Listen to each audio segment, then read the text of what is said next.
Ladies and gentlemen, there is a darkness in this world, one that does not announce itself with fangs or claws, but with a smile.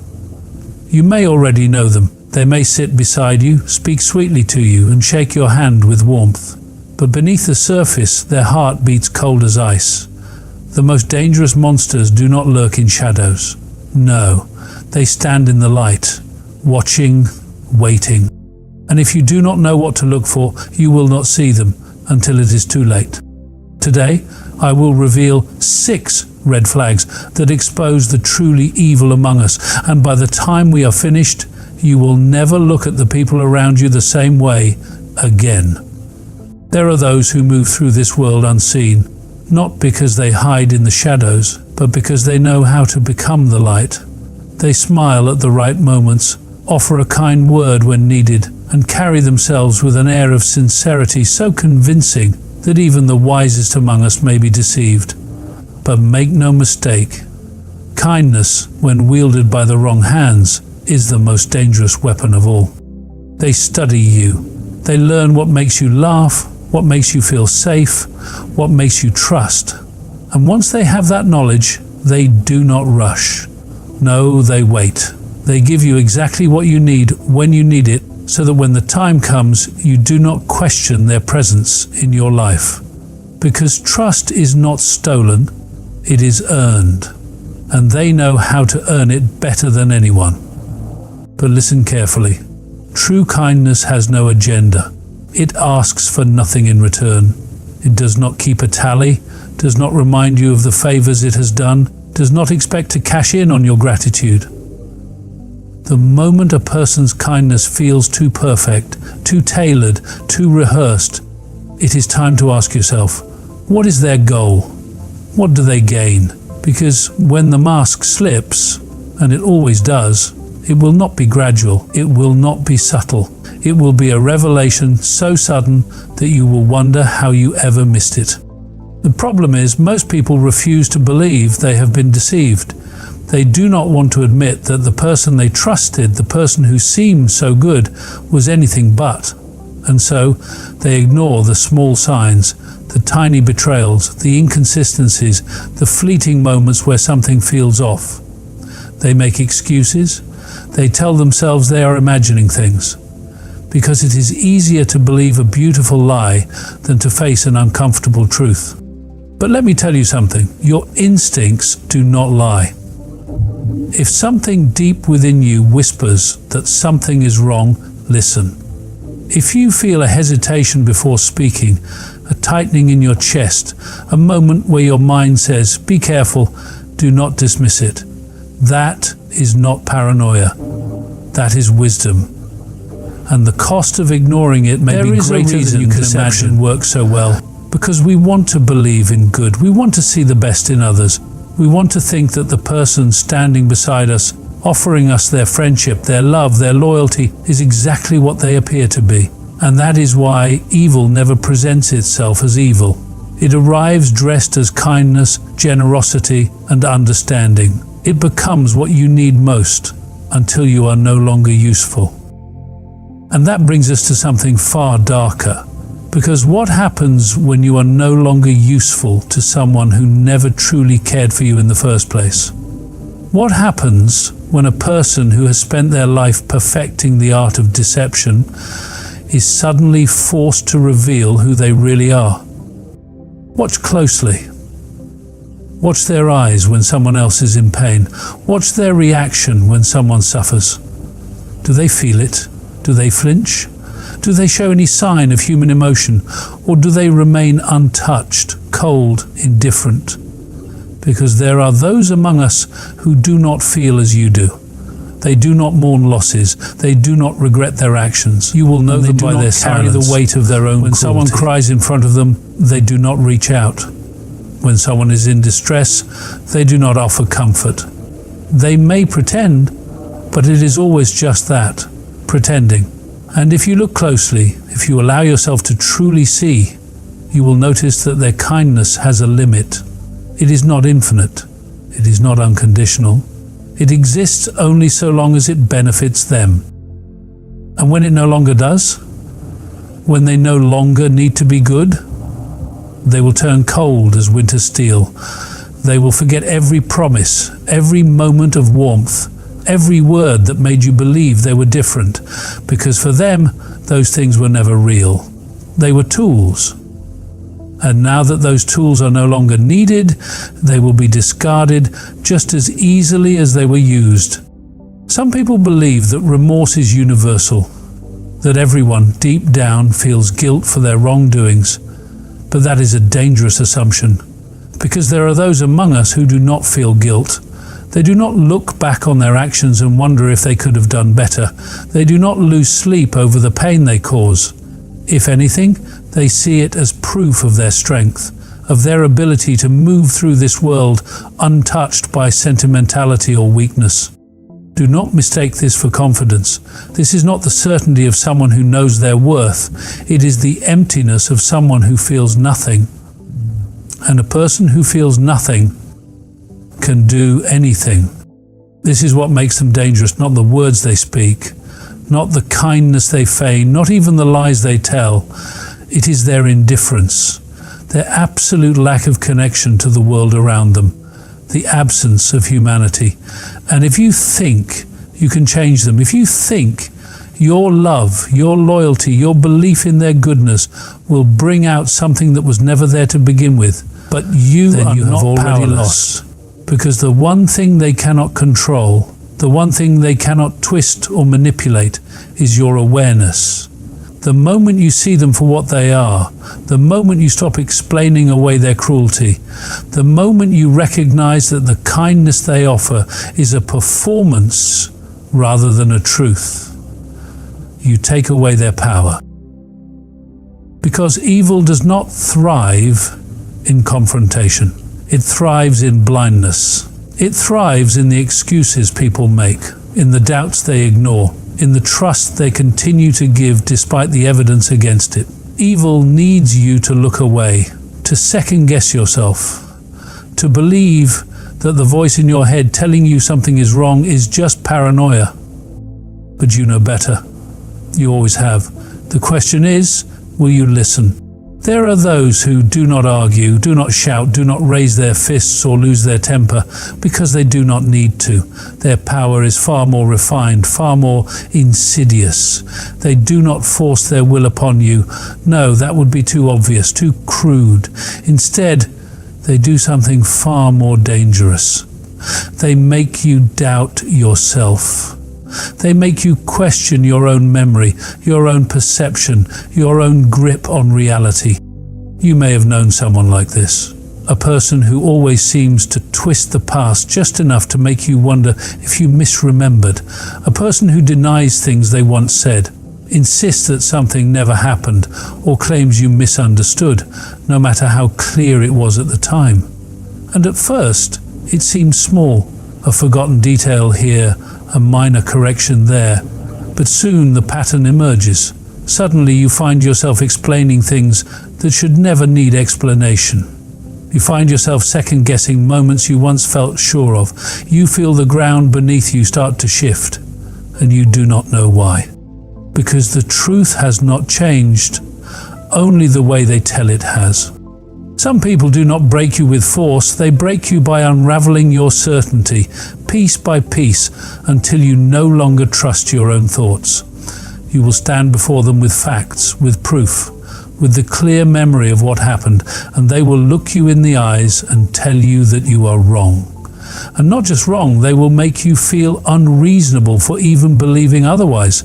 They will say you are overreacting, being dramatic, looking for problems that do not exist. And when they say it enough times, when they wear you down enough, when you are exhausted from defending your own reality, something dangerous happens.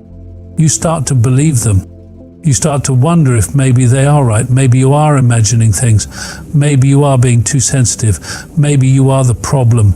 And once that thought takes root, they no longer have to control you, you will control yourself. You will hesitate before questioning them. You will dismiss your own instincts. You will silence yourself before they ever need to do it for you. This is how they win. Not by proving you wrong. This is why they fear clarity more than anything else. because clarity is the one thing they cannot twist, cannot distort, cannot manipulate. If you refuse to play their game, if you refuse to let them rewrite the past, if you stand firm in the truth, no matter how many times they try to shake it, they lose their power. The moment you stop explaining yourself to someone who has no interest in understanding you, the moment you stop seeking validation from a person who thrives on your confusion, is the moment they realize they have no control over you. And that is something they cannot afford. Because for them, control is everything, and nothing gives them more satisfaction than watching someone fall apart in their eyes when they see someone break. A flicker of pleasure so brief that most people miss it. A small, almost imperceptible satisfaction in watching someone struggle, in seeing the pain that they themselves caused, because for them, pain is not an accident, it is a choice, a calculated, deliberate decision. And some people do not just tolerate suffering, they enjoy it. Suffering is, in essence, just a living machine, and it just knows what to do. And some people do not just tolerate suffering, they enjoy it. If you have ever met someone like this, you will know what I mean. You will know what it feels like to be around a person who seems almost energized by destruction. A person who thrives on the misfortune of others, who laughs a little too hard when someone fails, who enjoys watching someone squirm under pressure. At first you may not believe it.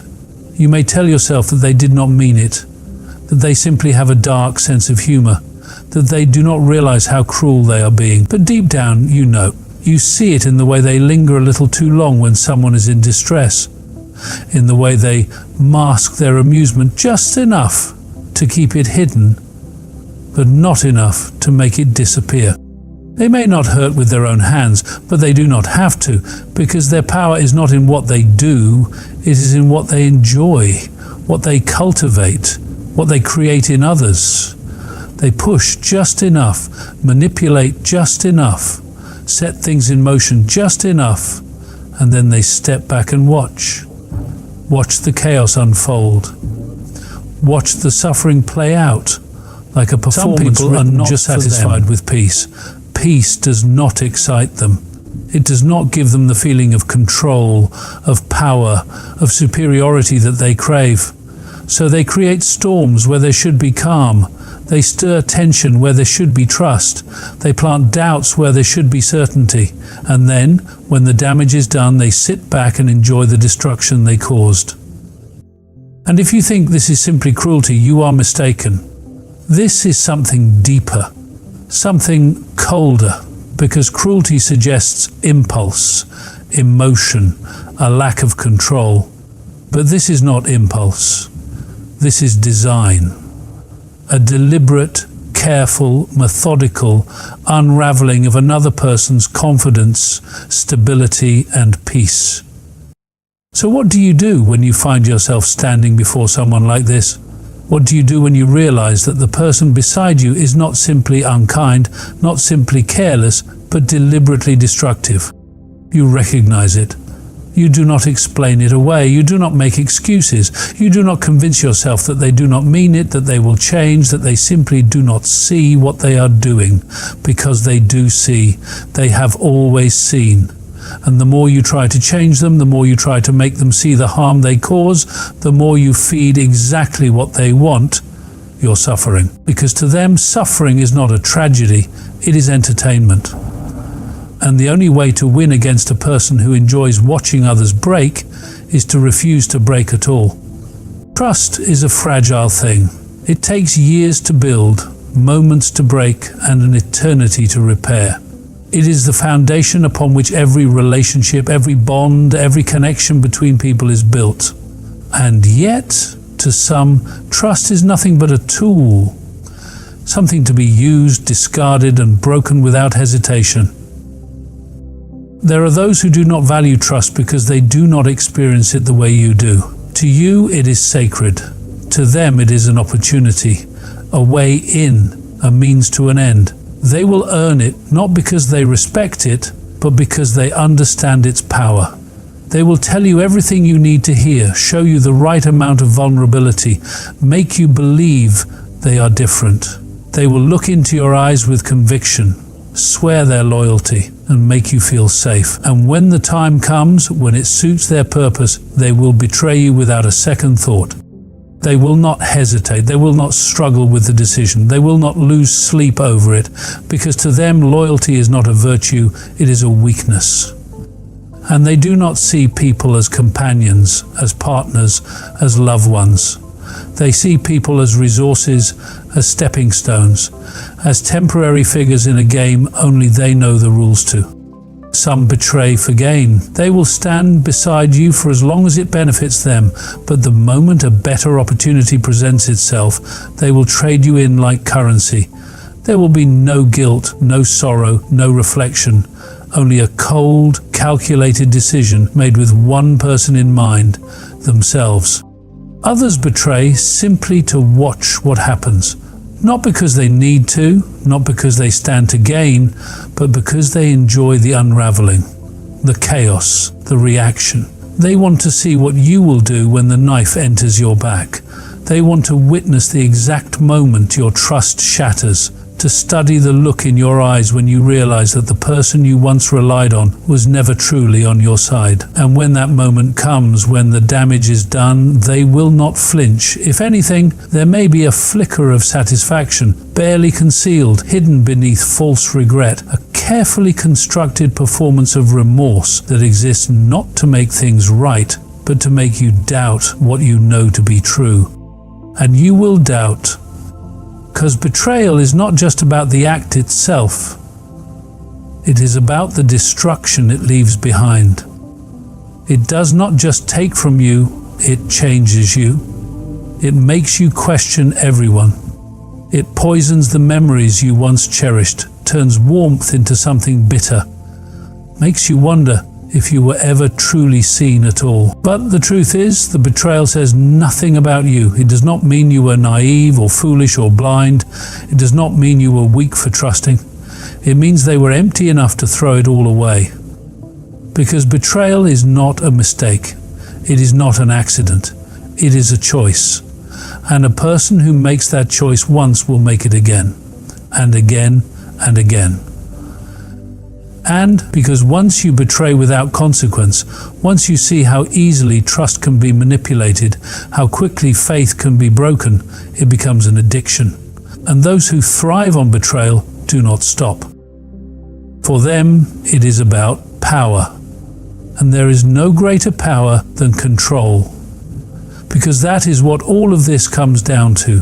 Some people do not seek love or friendship or connection. They seek power.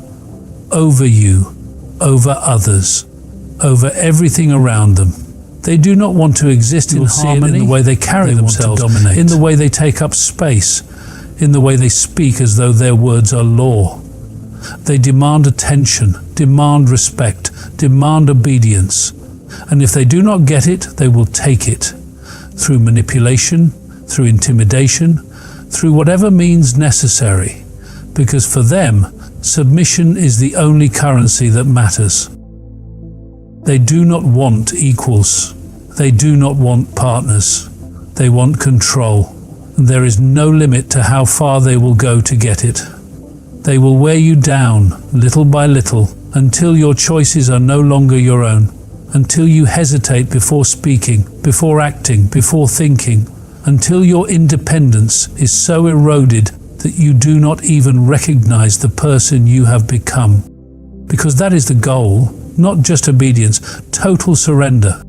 And here's the most dangerous part. They do not always take this power by force. Some do, yes. Some use fear, aggression, threats. But the truly dangerous ones, they do not need to raise their voice. They do not need to lift a hand. They make you willingly give them power. Make you believe it is your choice. Make you feel as though you are the one in control, even as they strip it away, piece by piece. They will test you, push boundaries, see how far they can go before you push back.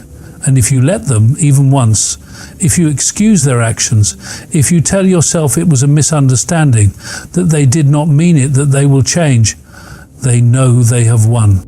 Because the greatest trick of those who crave power is making you believe that giving it away was never their idea.